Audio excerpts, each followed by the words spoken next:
Jaya Radha Madhava Kunja Bihari.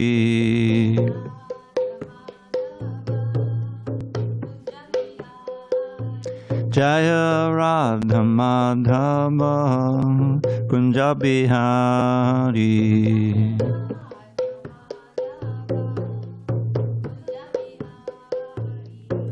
Gopi Jana Vallabha Girivardhari.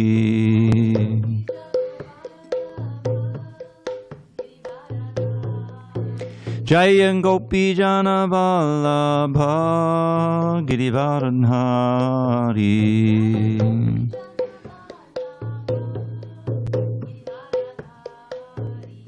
Yashodanandana Bhajana Ranjana. Yashodanandana Bhajana Ranjana. Yamuna Tira Vanachari. Yamuna Tira Vanachari.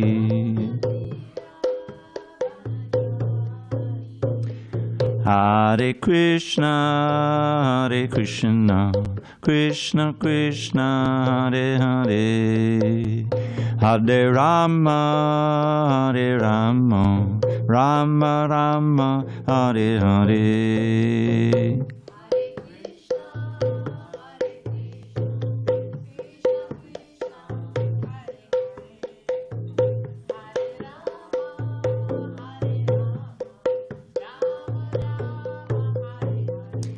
Hare Krishna, Hare Krishna, Krishna Krishna, Hare Hare, Hare Rama, Hare Rama, Rama Rama, Hare Hare.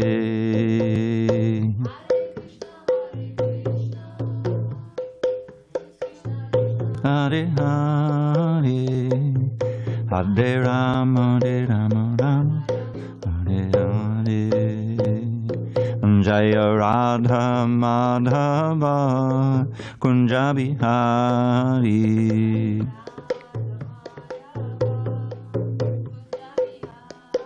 Jaya Radha Madhava Kunja Bihari.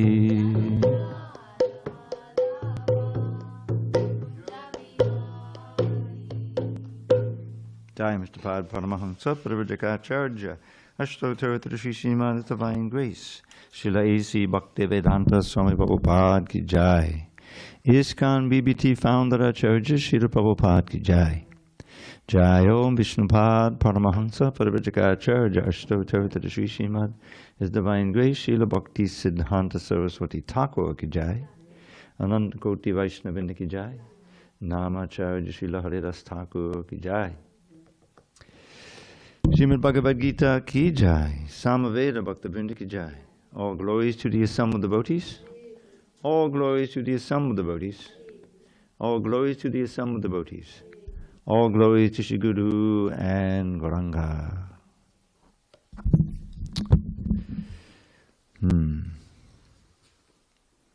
not sure if I'm on 13 or 12. It is 13? Oh, good. Okay, great. Okay. Om Namo Bhagavate Vasudevaya. Om Namo Bhagavate Vasudevaya. Om Namo Bhagavate Vasudevaya.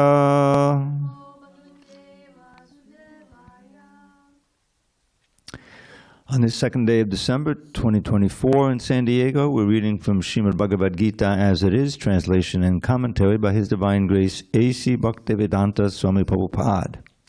And we are in chapter 15, the Yoga of the Supreme Person, text 12 on page 604.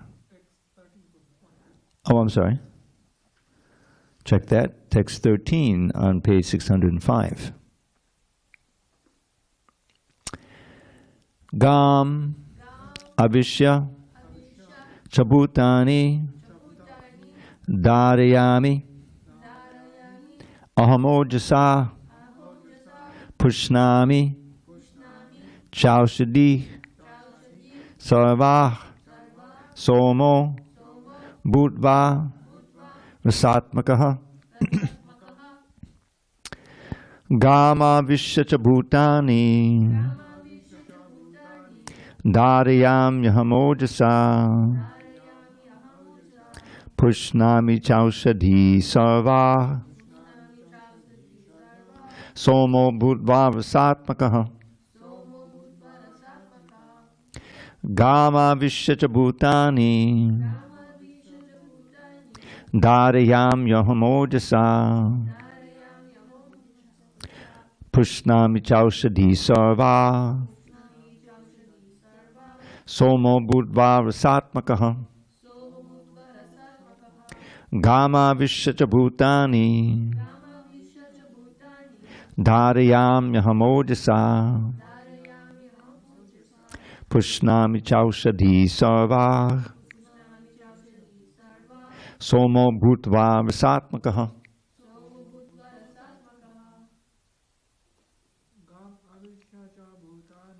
Gama Vishyacha Bhutani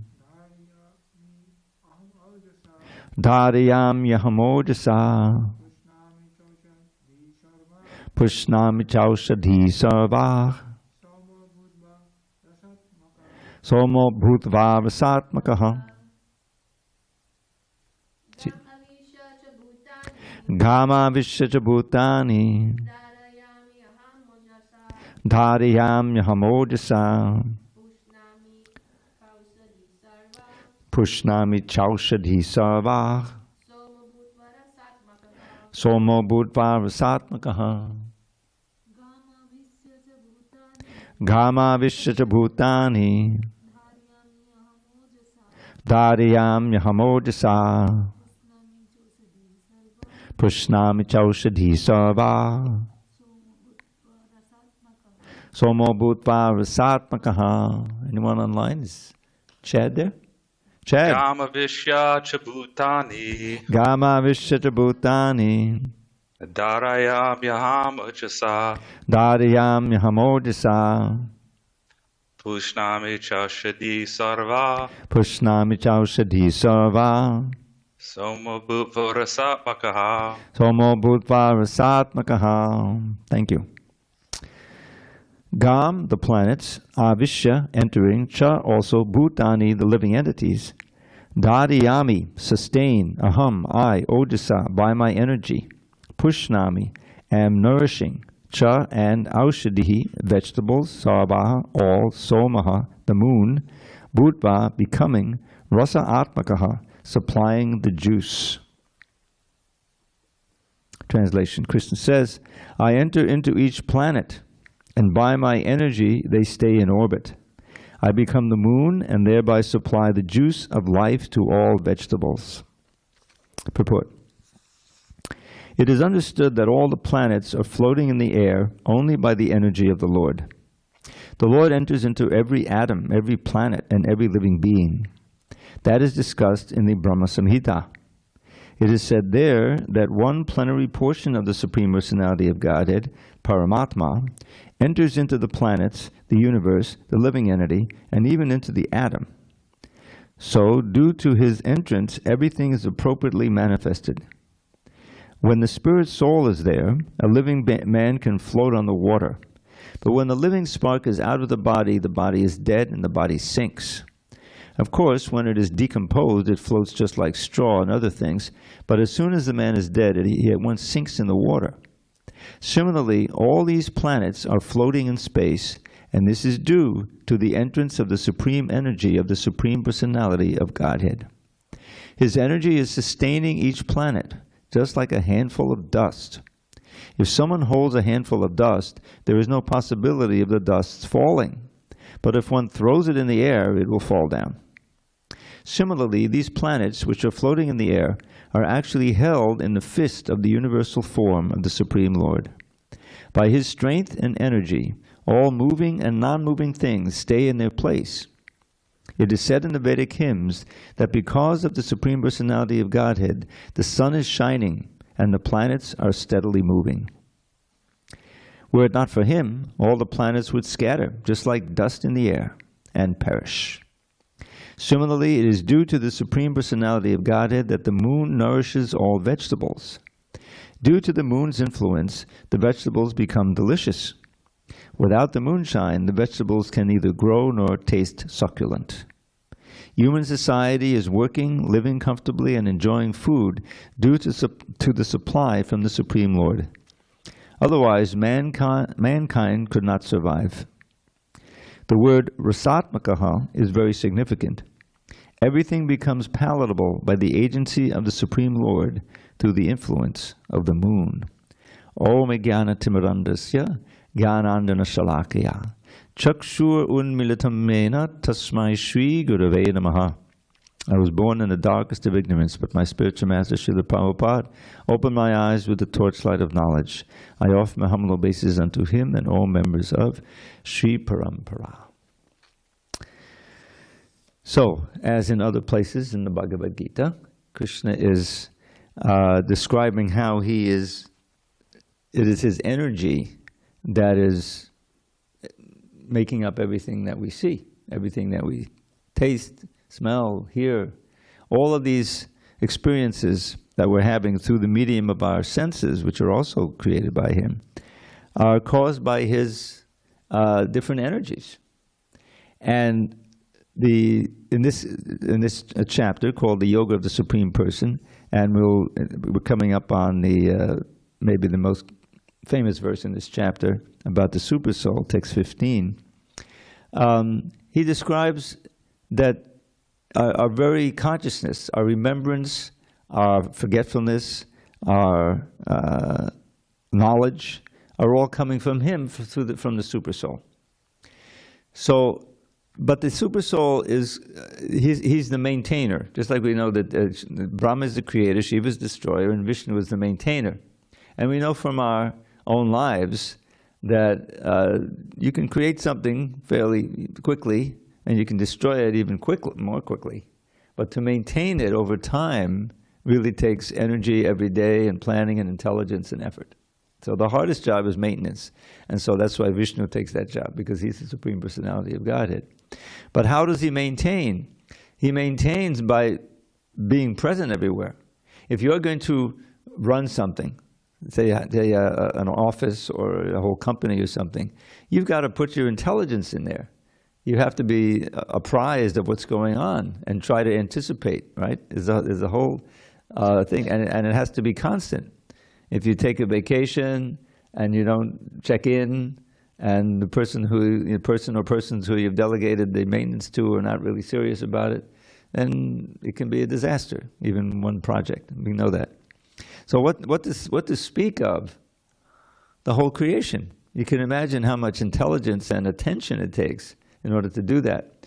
Now, since Krishna is God, he doesn't want to do this directly, right? He delegates, he expands into Vishnu forms, and Mahavishnu, Garbhodakshaya Vishnu, right? And all these energies. Brahma is his agent also, you see. So what does he do? Leela. He plays. The original personality of God is doing exactly what we would do if we were God. Not work, but delegate everything so that we can have a permanent vacation. But when he does it, it's all very wholesome, because everyone who plays with him, his expansions there, are also in complete ecstasy, giving him pleasure and experiencing that pleasure, through him. That's what bhakti is all about. So in this chapter, he's describing his own influence in many ways. He's already given us the splendor of the sun, which anticipates the darkness of this whole world, comes from me. The splendor of the moon, the splendor of the fire also come from me. And Prabhupada takes pains here, and I think I heard this recently on a lecture, because I hear one every day, how he's describing how the whole universe is working. Let's just think solar system for now, okay? By the energy of the sun, isn't it? I mean, we have to, we're not being careful as human beings. We're burning all this fossil fuel, which the energy is originally coming from the sun, but because it's now being produced the way it is causing havoc and will cause havoc unless we stop emitting all of this fire. I mean, it's basically the fire of the sun that comes into the plants that then eventually becomes oil and then gets burned, right? So it's all coming from the sun. So the sun can be a very destructive force as well as a nourishing force in making the plants grow, you see. So there's always this option that we as spirit souls have of misusing our minute independence to try to become dominant and try to exploit the resources of the material world for our own benefit, for our own pleasure, and for power, and imitating the Lord. But that causes havoc in our own lives, and if we become relatively powerful in this world, it can create havoc for millions of others. So Krishna consciousness, Bhagavad Gita, it's meant to, in many cases, strike us with awe, being awestruck and realize the power that Krishna has. But I always like to come back to those verses, like the last verse of the 5th chapter, where Krishna says he's declaring his influence. He says, Bhoktaram Yagyatapasam Sarvaloka Maheshwaram, but then Suridam Sarvabhutanam Gyata Mam Shantam Richati. So this is probably dubbed the peace formula. The last word is Shantam Richati, one contains peace. So if you understand these things, that Krishna is the ultimate master and enjoyer of all sacrifices and austerities that one may perform. Bhoktaram, yagya tapasam, sacrifices and austerities, I am the ultimate enjoyer, Bhoktaram. Sarvaloka Maheshwaram, I am the Lord, the controller of all the different planets, and everything that goes on in each planet also is implied. But then he says something that's very touching. He says, Sudhidam Sarvabhutanam, Suhridam, I am the well-wisher, the ultimate friend of every living entity. In other words, he's not, manifesting this material world so that he can dominate us and exploit us and make us miserable. He's expanded, and delegated it for Durga to maintain this world because we wanted it. We want to have a world separate from Krishna to try to exploit. But ultimately we're meant to learn that that's not a way that we can be happy, that's a way that we're going to suffer.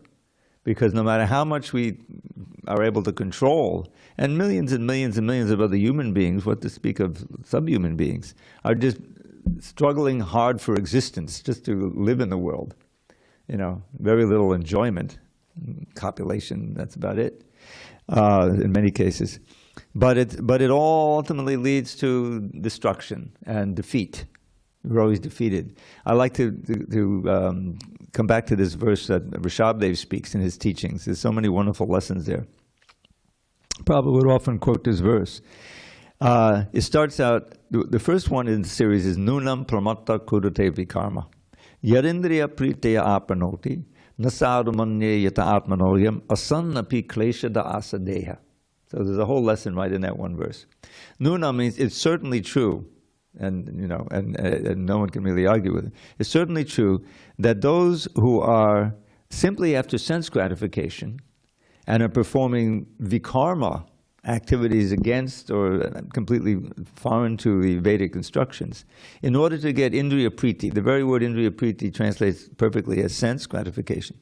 Nunam pramatta kurute vikarma yad indriya pritaya apanoti, for the sake of gaining fleeting sense gratification, one whose whole focus in life is on that.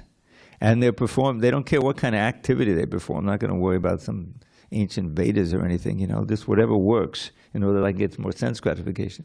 So this is a mad form of life. Because that form, you're sure in order to get another body. And what's not mentioned here, because of all the sins you perform, vikarma, you don't have any reference point, to perform pious activities, you're sure to suffer in the next life. In other words, you're ensuring your defeat. You're ensuring that you're paving a way to a lot of misery, if that's kind of life you lead. And millions of people are leading that kind of life, atheistic, So that's the first verse. Then the next verse is very interesting because he starts out with the word defeat. Parabhavas means defeat. This is the formula for living entities to become defeated in their hard struggle for existence. Parabhavas tavad abodha jato yavan jigyasata atma tattvam. He uses this pairing of yavat and tavat. which is often used in a negative way. It means as long as you don't do this, you won't get that. You see? Or as long as you do this, you'll get this, and it'll be, bad for you. So he starts out, and the tavat and yavat can be either one can come first or the other. It doesn't matter. So paravabhas is a word that means defeat. In other words, birth, old age, disease, and death. That's what they mean. Tavat, as you will experience that. And then he describes how. Abodha jato, this defeat which is born out of ignorance. We don't know what to do. We don't know what the goal in life is. We don't know who we really are. We don't know anything. So we just, but by default, we default to what feels good, what's good for my senses, or even my mental sense gratification, that I'm dominating, or I'm, like the ego. This is all conditioned life. So parabhavas tabadabodha jato, this defeat, birth, is born out of complete ignorance. And it will continue, very logically, yavan, as long as you do this, you'll get defeat.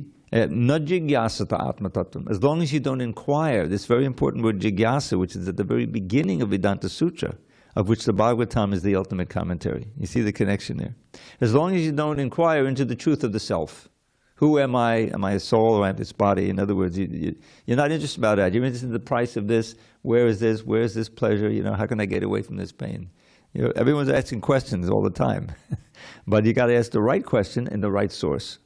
And the right question is, who am I? Why am I suffering? And how can I achieve a true life of lasting happiness and peace? You see? So you have to ask that question of the right source. And that's what this movement is all about. So he says, as long as you don't inquire, you're not interested in that, you will be defeated in your life in this world. Yavat kriyas. Then he goes on, the rest of the verse. Yavat kriyas. Kriyas means fruit of activity that produces karma, that keeps you bound here. As long as you're in that mentality, you'll keep acting fruitively, selfishly. Yavat kriyas tavat, that long.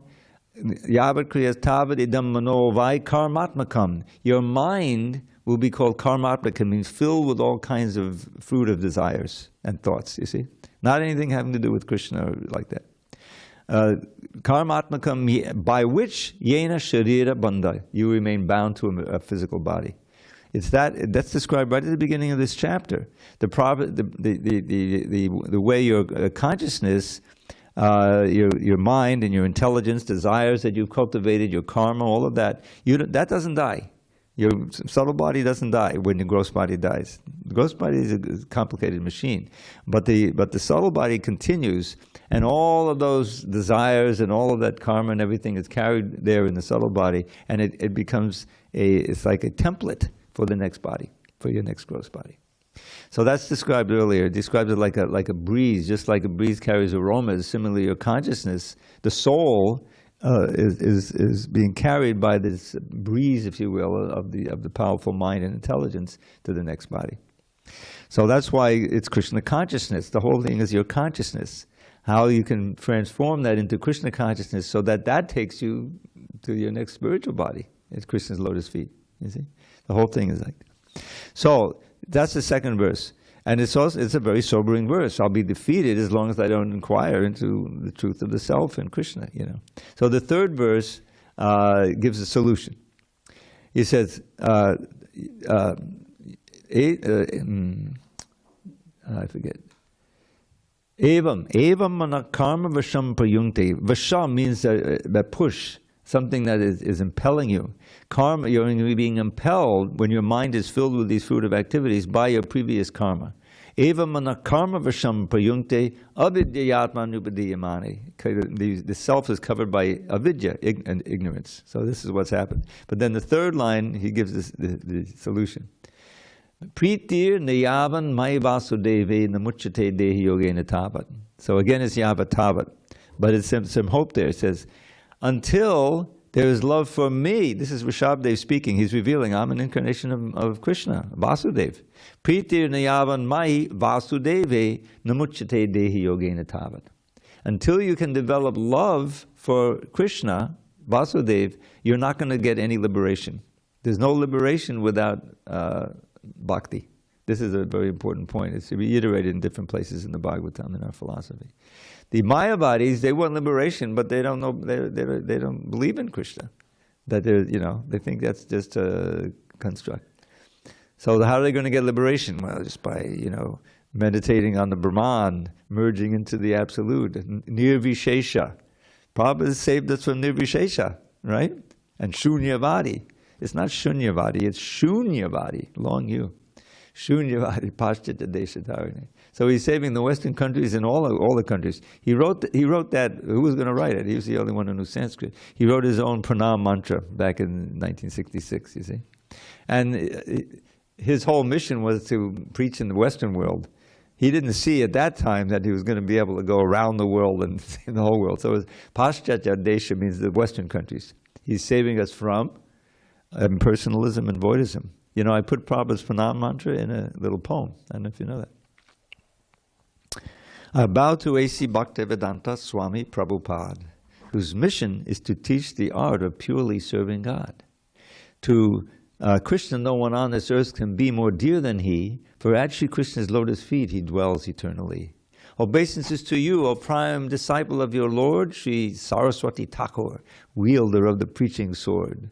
By preaching Lord Chaitanya's words, you save these Western lands from voidism, impersonalist creeds, and all such shams. It's in the poetry file. You have that. There's some other ones too. This one I wrote when it was originally for a Vyas Puja offering. O Prabhupada, on this great day when you appear just like a ray of Krishna's vast effulgence bright to give this blind world back its sight, we thank you from the bottom of our hearts and pray with deepest love that we may serve your lotus feet in every circumstance we meet. As years go by and books go out, we see what life is all about, to serve your mission and our Lord's by spreading wide your sacred words. As well, you want us all to strive to let those words direct our lives. This safest path will lead us home, no more in Maya's realm to roam. You can learn it. You'll see, if you learn it and you come before Prabhupada and say it, he'll give you a nice dollop of bliss. You'll see. So, Krishna is describing here, everything you see, the sun, the moon, I enter into the planets, which are Gam, it's like cows, right? The planets are cows. And enter into all living entities and sustain everyone by my energy. I'm nourishing the vegetables as the moon, and like that. So when next time you offer a nice vegetable prep to Krishna and you taste a nice succulent vegetable, you can see this verse. Krishna himself has nourished the vegetables so they become succulent, they become edible. We're dependent on him for every breath. I'm telling you, when that pandemic hit a few years ago, the whole world changed. Because what we're meant to remember, Janma Mitra Jada Vyadi, that really this life is very tenuous, and we have to use every moment in order to advance in Krishna consciousness, to move forward toward our goal in life. Even if we don't succeed in this life, nothing is lost, so it's the best investment, right? You can't ever lose in the investment. Whatever you invest, it's to your eternal credit. It's the best investment. But the thing is, everywhere you went, I mean, going out, you go to the Sprouts, but everyone's wearing a mask, who that person could be breathing on me and get deadly sick, So the idea of the tenuousness of life, which is basic, was everywhere. And I'm telling you, we had so many people come to surrender. Only a few of them stayed ultimately. But they were taking it seriously. Those who had read the books and knew the philosophy said, well, this is maybe where I should go because, I may die tomorrow. So in one sense, it was a shot in the arm, because that's really what life is about all the time. I mean, with all of this crazy political season, I'm not going to get into details, the whole urgency of climate change is kind of in the backyard now, because one of the guys doesn't believe in it. Like that. But believe it or not, it's happening. I mean, I read some stories how, it really is true that Antarctica could melt. There's a huge glacier, that's as big as the United States or whatever, and it's melting faster than they thought because the oceans are getting warmer and warmer. And that means like at least a 7-foot rise in the ocean level. We're not that far from the ocean. But somehow, I don't know how this is, but it'll be worse on the East Coast than it is on the West Coast. I thought all the oceans are connected. It doesn't matter. But somehow, they talk about, like Miami will be finished, you know. So it's happening. And they have these meetings, you know, this UN meetings and stuff. Hare Krishna. Welcome. Darshan at 8:15. Yeah, if you want, you're welcome to stay, or you can hang out, whatever. There may be some prasadam, I don't know, somewhere. Haribol. Yeah, there's something in the, anyway. So the point is that the whole world is experiencing that, you know, and is, I mean, is amazing. I just read about it. Unexpected heat waves that are like deadly. Did you read about how many Muslims died when they went to Mecca? Because it was a big heat wave. It was 800, 1,000. It was crazy.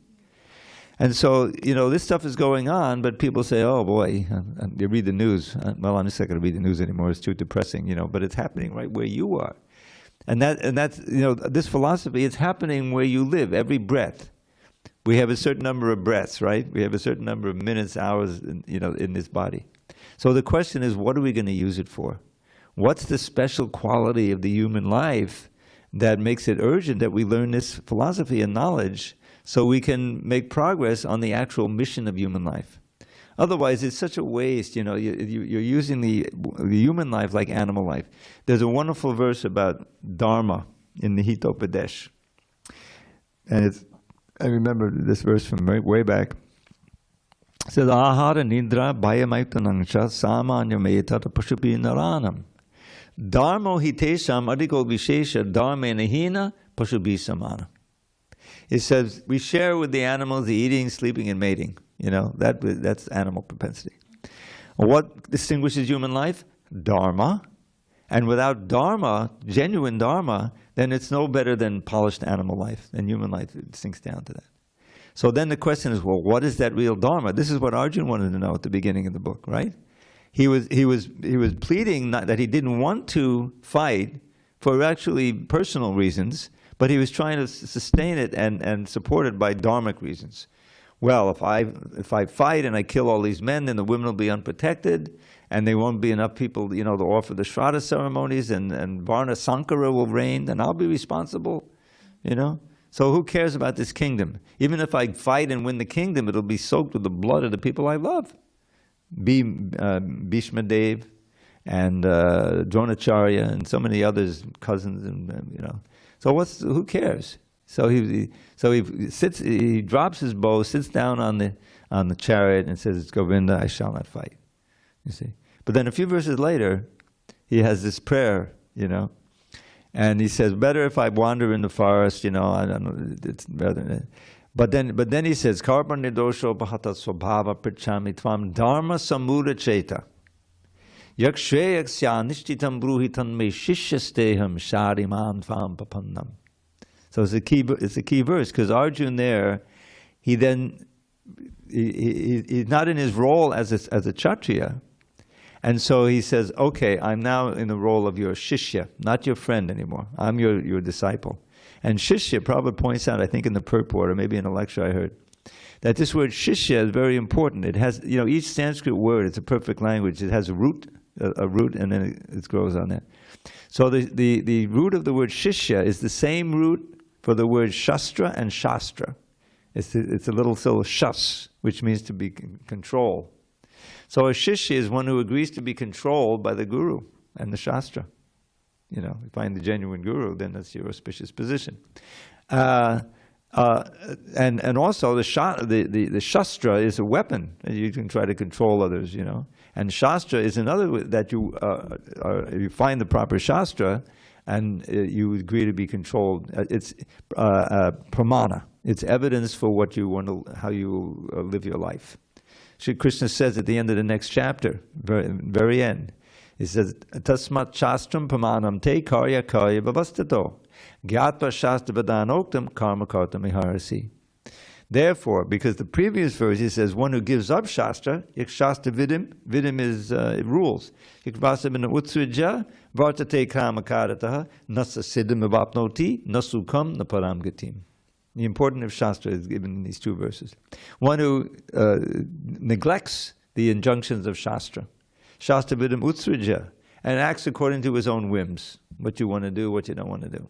Everyone is doing that. Then what's the fate? What's your fate? Nasasiddhim, you're not going to get perfection. This isn't about nusukam, nor happiness, nor paramgatim, nor the ultimate goal. In other words, you'll be miserable. If that's how you may enjoy a little sense gratification, but ultimately you'll be miserable. So therefore, tasmat, the last verse is a therefore verse, conclusion of the argument. Tasmat shastram pramanam te. You have to accept genuine shastra as your pramana, your evidence for what to do and what not to do in life, even though it may contradict your, sense pleasure. Tasmat shastram pramanam te, evidence, pramanam te, karya, akarya babastito. And knowing what the Shastra says, you have to actually act according to those rules and regulations as a matter of duty. In other words, duty is something that comes from above you, that you accept as an injunction, that you may or may not want to do it according to your whims, but you do it anyway because you accept it as a higher duty, right? That's the idea. So the Shastra is like that. It says, do this, don't do this. It says, no, I don't want to do this and I want to do that. Well, if you do that, then you're ruled by the previous verse. No happiness, no perfection, and certainly not going to the supreme goal. You can take that bargain. It's a bit, but it's self-defeating. So finding this genuine Shastra, that's why we're reading this Bhagavad Gita as it is. Prabhupada makes the point in the preface and the introduction. We're actually giving it as it is. You write a Bhagavad Gita and you de-emphasize Krishna, but Krishna is the whole point. The whole point is sarvadharma mam ekam, sharanam, just surrender unto me, Krishna says. So all the other, and there are many other Gitas, Prabhupada pointed out, I don't know, over 100, they're translated before Prabhupada, but they all de-emphasized Krishna. They didn't get the actual, meaning and the message, the purpose of the Bhagavad Gita. So here we're hearing that, and in a few verses, Krishna will, one of the main verses here is text 15. All right, so should we go on? Chad, any questions? Okay. Hare Krishna, no questions. Okay, very good. Yes, Antonella. Hare Krishna. So earlier you mentioned about Voidism, Voidism, yes. Yeah, and impersonalism. I know I understand impersonalism, but I was wondering Voidism, is it more like Buddhist? Yes, that's the Buddhism. It's Buddhism. Yeah, okay. Buddhism is covered Mayavad. They're very close. The Buddhists say ultimately there's nothing. It's the void. There's void out to be happy, And the impersonalists say no, there's something, Brahman, but there's no Vishesha. It's just a white light. It's just empty. The whole idea is somehow or other we got to get free from the birth and death, and an old age and disease. So the impersonalists say, okay, we'll just destroy the variety. We'll just get rid of all the body and the mind and the thoughts and everything, and just exist as pure consciousness. But that's unnatural. That's not who we are. We are ultimately persons, just as the absolute Brahman is the ultimate person. The Para-Brahman is a person, Krishna, and the individual Brahmans are also persons. So to negate our personhood is unnatural and ultimately dissatisfying, and therefore they come down. Aruha Kritrena Param Padam. Param Padam is the Brahman, So the demigods, they're praying to Krishna in the womb of Devaki before he's born. And its famous verses, "Oh my dear lotus-eyed Lord, ye and ye arabindaksha vimukta maninas, tvayasta baba vishuddha buddhiya." There are those who think that they're liberated, the impersonalists, you see. But actually their intelligence is not pure yet, abhishuddha buddhiya, because they don't accept you as the ultimate truth. They think the Brahman is the ultimate. And so a very few, by great effort, imagining trying to stop the senses and all of the mind, by your force of will, and that's why the severe austerities and all these things going on. So a few of them can rise up. Param padam tata. By aruha kritrena. Kritrena is severe austerities and penances, Prabhupada would say. All right, so now I'm in Brahman. I made it, you see. Silence, nothing, no chanting aloud, So eventually it says, padam patanchyato, anadu yushmadangriya, but they eventually come down, they fall down again. because anadvita, they're not interested in serving your lotus feet. In other words, they don't want to hear about the personal aspect. That's all illusion. But it's unnatural. And now the Buddhists, there was historically the Mayavad was there. No, I'm sorry. Historically, you had all the Vedic sacrifices being performed, but because of Kali Yuga, it was being misused for mass slaughter of cows. So Buddha is thinking, well, how can I counteract this? Okay, ahimsa. You see. So he had to reject the Vedas for that, because they were basing the slaughter on the different sacrifices in the Vedas, but misusing them. So he went against the Vedas, but there was a trick, because he himself was an avatar. So if they worship Buddha, they're also worshiping Krishna. Prabhupada make it like that. But the basic philosophy is one of voidism. That's shunyavad. Shunya means void. You see. So nirbhishesha, that's the Mayavad, means no details, just a smooth, homogeneous Brahman. Which is anathema for devotees. Kaibalyam narakayati. This kaibalya, this oneness, is like going to hell for the devotee. Because for the devotees, they want the bhakti, but for the bhakti devita, there has to be the Lord and the bhakta and the process of bhakti. There's none of that in the Brahmajyoti. You don't see the form of the Lord, you just see this bright light, and you don't recognize that it's his bodily effulgence. No. So anyway, so there was a long process in which Buddhism, became ascendant in India, and there were a lot of cows being saved. But ultimately, without the Vedas, there couldn't be ultimate success. So therefore, you had Ramanujacharya, Madhvacharya, who were debating against the Buddhists, and I'm sorry, you had the Shankaracharya, who came with Mayavad, which is covered Buddhism. And so people who were into Buddhism say, well, okay, this is based on the Vedas, so let's go for this. We will still have our, oneness and everything. So that was a step up. So the Vedas were reestablished as authority. But then you had to defeat the Mayavadis to bring back the real conclusion of the Vedas, which is bhakti. The Bhagavatam is very important for that. Because it ends in the Vedanta Sutra, which is ultimately personal, although the Mayavadis had claimed that to Shankaracharya's commentary. So it was right? So it's a whole evolution. So there's nothing wrong with Vedanta Sutra, but you have to know the actual meaning of Vedanta Sutra. And there's so many, bhakti commentaries on that by Ramanuja and Madhva. Lord Chaitanya felt we didn't need a new one because the Bhagavatam is there. But then there was something in Jaipur where they didn't recognize it, so Baladev Vijayabhushan wrote the Govinda's Bhashya. He prayed to Govinda. And then when he was writing it, he got the blessing, and he prayed, well, Govinda's writing this, so he called it Govinda Bhashya. So that we have our commentary. All right, let's see if we can do at least one more verse, and tomorrow we'll do the main one at 15. Vaishvanaro Budva Praninam Dehimashvitaha Pranapana Samayukta Patamyannam Chaturvidham. I am the fire of digestion in the bodies of all living entities, and I join with the air of life, outgoing and incoming, to digest the 4 kinds of foodstuff. Purport. According to Ayurvedic Shastra, we understand that there is a fire in the stomach which digests all food sent there. When the fire is not blazing, there's no hunger, and when the fire is in order, we become hungry. Sometimes when the fire is not going nicely, treatment is required.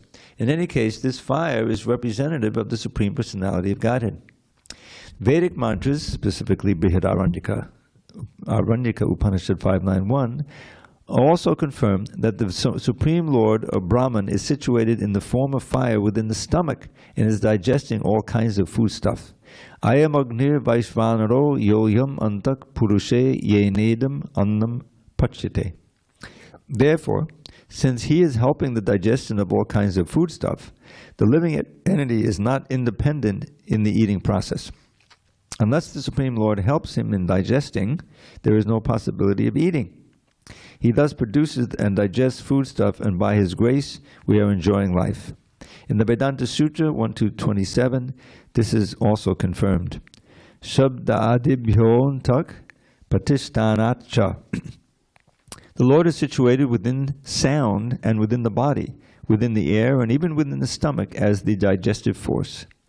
There are 4 kinds of foodstuff. Some are drunk, some are chewed, some are licked up, and some are sucked. And He is the digestive force for all of them. So even in the matter of just eating and digesting, we can thank Krishna. Now, there's this, this mood that devotees have of being very grateful. That was another thing that happened with the pandemic. The very air you breathe, people became more conscious of breathing. I did, certainly. And how nice it is to be able to take a deep breath. But how is that going on? We read the air, there's, Vayu, the demigod, and Krishna is creating the air. That's one of the elements that He creates. So everything that's happened, that we're doing, moment to moment, is a gift of God. And the fact that we're even breathing. So what do we give back? This idea of being a debtor also. Devarshi bhuta rinam patrinam is this famous verse. That if we don't worship God, then we have all of these, we're in debt.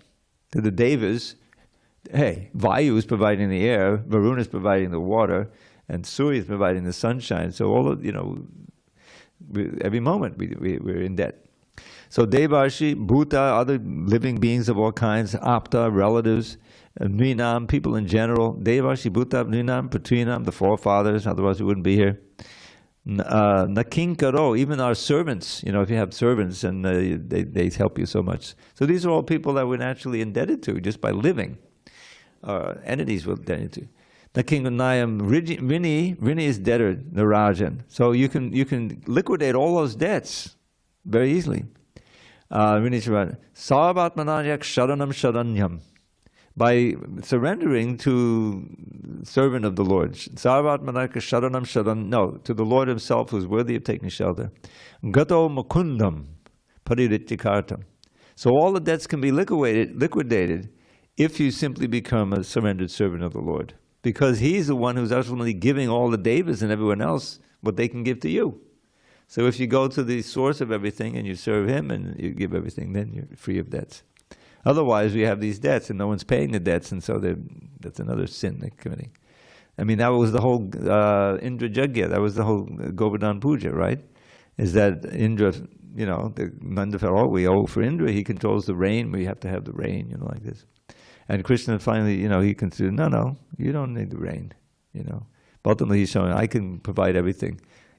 I'm giving Indra the power to give you the rain, so you just worship me, and everything will be fine, And so that's the whole idea. Otherwise we have debts, the pitris and this and that, which no one recognizes. So it's another way in which they get condemned. All right, so we're going to leave 15 for tomorrow. Hopefully you can all attend, and we have time for a little poetry. You ready? What would you like to hear? Unfortunately, I don't have all that much of it memorized. But here's the first verse. I'll give you the first verse of a 5-verse poem by Rupa Goswami called the Tribhangi Chandastava. And the Sanskrit is really far out. Yamalajana bandana mashatadandana mahigandana ganalasa badam Pashuparu padandana mabasata kandana matisundana madabinda kadam Vradagopa vadujana vidichita pujana mudukujana namavenu dadam Smadanam Chakshana Makadabalakshana Tanulakshana Matidakshadam. You understand what it means? You broke Yamalajana Bandhanam. You broke the 2 Yamalajana trees. You loved to delight your pure devotees. You crushed the pride of the Kali snake with your prancing dance in the Yamuna lake. You're the coward's prince and the life and soul. To serve you with love is their only goal. In the caves you meet the gopis fair and enjoy sweet loving pastimes there. You're dashing, clever, and most debonair. Your lotus hands give blessings rare. To worship you again and again is the way of the wise of the cowherd men. When the gopis hear the flute you hold, their passion grows 1,000-fold. Of amorous joking you're the king. Indeed, you're skilled at everything. And then it goes on like that.